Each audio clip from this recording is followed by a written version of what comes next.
If you are 60 to 70 years old, 10 things you should let go of for a happier life. Letting go to live fully, a 68-year-old's guide to a lighter life.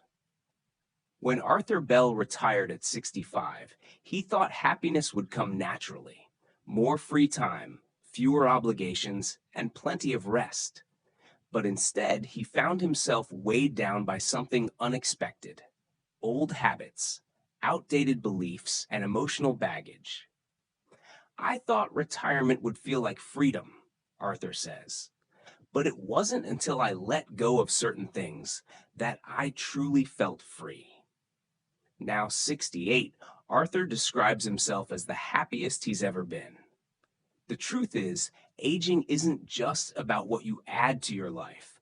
It's about what you release, he says.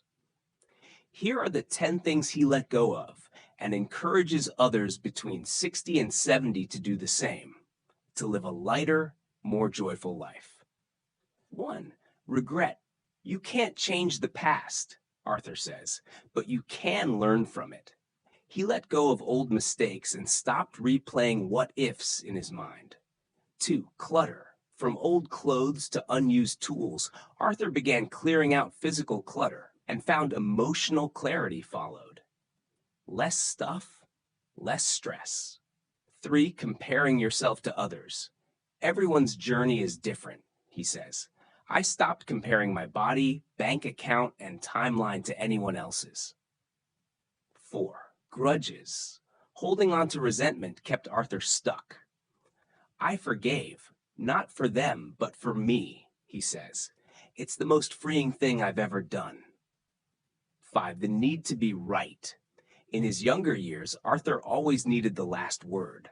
Now, I'd rather be at peace than prove a point, he laughs.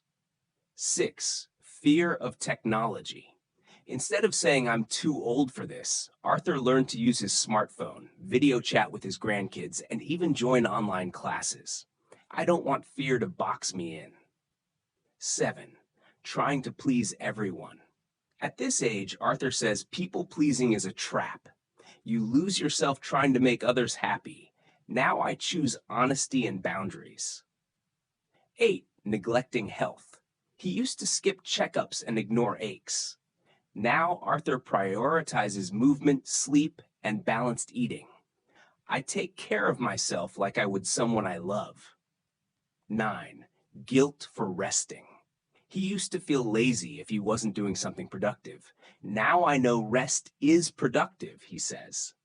I've earned my naps. 10. Thinking it's too late. Whether it's traveling, starting a new hobby, or making a new friend, Arthur refuses to believe age is a barrier.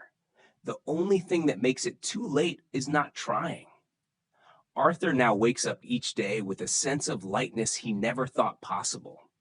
It's not about pretending to be young, he says. It's about embracing where you are while making room for joy, peace, and purpose. He still has goals. Write his memoir, learn how to play the ukulele, take a train across Canada, but he's in no rush. Letting go helped me finally live, he says. Not just exist, really live. Let me know if you'd like a 2-sentence excerpt from this turned into a voiceover sample. Absolutely.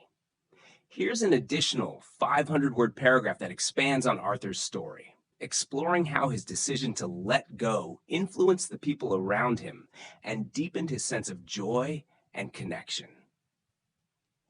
Arthur didn't expect his personal transformation to inspire others, but it did. As he began shedding the emotional and mental weight he had carried for decades, his circle of friends and family started noticing a powerful shift. "You're glowing," his daughter told him one Sunday afternoon. "It's like you found a second wind." And in many ways, he had. Letting go wasn't a one-time act. It became a lifestyle. Arthur began to approach everything in life with a question. Does this bring peace or pressure? If it brought peace, he leaned in.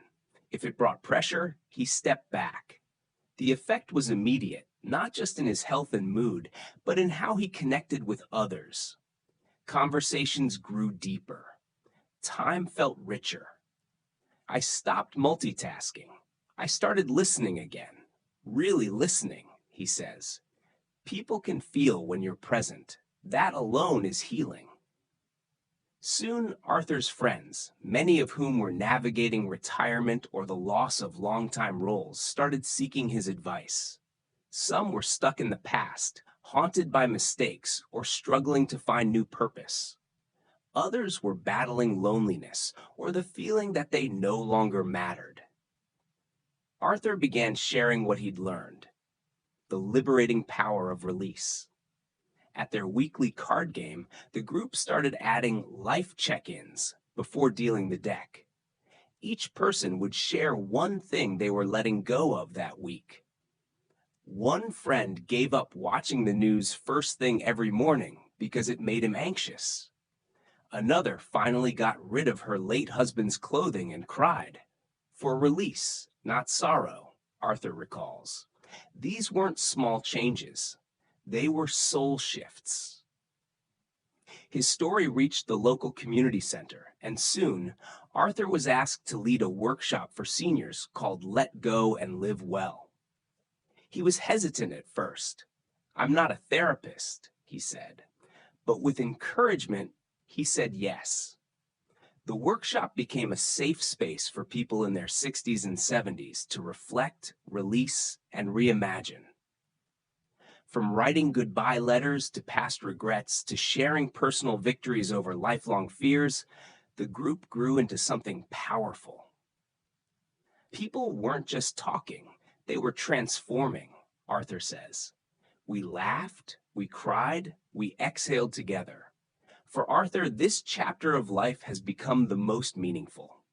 We spend the first half of life building up careers, homes, identities. The second half is about refining, simplifying, getting closer to the truth of who we are.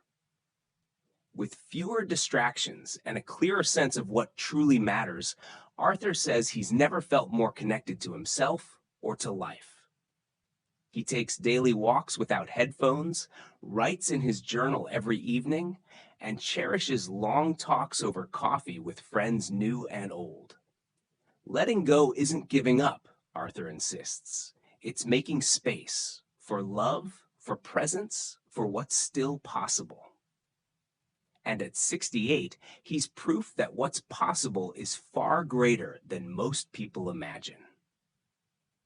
Let me know if you'd like to highlight part of this as a voiceover quote. Of course, here's a 200-word paragraph that brings a thoughtful close to Arthur's journey and offers a gentle message to others in his age group. Now, Arthur sees his 60s and 70s not as winding down, but as waking up. I used to think aging meant fading away, he says, but it's actually an invitation to live more honestly, more fully, and more lightly. He encourages others in his generation to see this season of life as a fresh chapter, not the final one. Letting go isn't about loss, it's about making room, he says. Room for joy, for discovery, for new friendships, and for unexpected moments of magic. Whether it's letting go of bitterness, the pressure to prove yourself, or the belief that your best days are behind you, Arthur insists it's never too late to change your mindset. He believes that happiness isn't found in chasing what's next, but in choosing what to release. We spend so much time clinging, he says, but peace comes when we open our hands. For anyone between 60 and 70 wondering how to feel lighter, freer, and more alive, Arthur's advice is simple. Start letting go, one belief, one burden, one fear at a time. You don't need to carry everything, he says. You only need to carry what makes life worth living. Let me know if you'd like a voiceover of any line from this.